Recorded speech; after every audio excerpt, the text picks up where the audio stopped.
ആ വരുന്നു. എടീന് എത്ര നേരമായി? നീ ഇവിടെ വരാവോ? വരുവോ, ഈ കഥ ഒന്ന് കൂട്ടട്ടെ. എല്ലാ ഞായറാഴ്ച ഇതാ അവസ്ഥ. എന്തെങ്കിലും കാര്യം കൊണ്ട് പള്ളിയിൽ ലേറ്റ് ആവും. അല്ല ചെന്നെങ്കിലും നേരത്തെ പോകണമെന്നുണ്ട്. നീ ഒന്നും ചെയ്യണമെന്നല്ല ഞാൻ പറയണത്.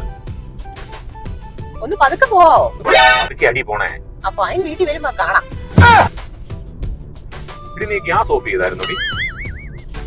ഓഫ് ചെയ്തായിരുന്നല്ലോ. അയൺ ബോക്സോ? അപ്പൊ ഓഫ് ചെയ്തു. കഴിഞ്ഞ ദിവസം ന്യൂസിനകത്തുണ്ടായിരുന്നു ഇങ്ങനെ ആരാണെങ്കിലും ഗ്യാസ് ഓഫ് ചെയ്യാതെ പോയി തിരിച്ചു വന്നപ്പോ വീട് മുഴുവൻ കത്തിപ്പോയെന്ന്. ഞാൻ ഓഫ് ചെയ്തു മനുഷ്യ. ഗ്യാസ് ഓഫ് ചെയ്തോ? നീ ഉറപ്പാണല്ലോ അല്ലേ? അത് കുഴപ്പമില്ല. A few moments later. ഞാനടി ആലോചിച്ചിരിക്കണേ. ഞാൻ ഗ്യാസ് ഓഫ് ചെയ്തെന്നൊരു ഡൗട്ട്. അപ്പൊ അതല്ലേ ഞാൻ ചോദിച്ചത്, നീ ഗ്യാസ് ഓഫ് ചെയ്തോന്ന്. അല്ല ഞാൻ ഓഫ് ചെയ്തു, പക്ഷെ നിങ്ങൾ എന്നോട് ചോദിച്ചപ്പോ എനിക്കൊരു ഡൗട്ടായി. ഒറ്റ ദിവസം പള്ളി നേരത്തെ പോകാന്ന് വെച്ച് കഴിഞ്ഞാൽ നടക്കിയല്ല.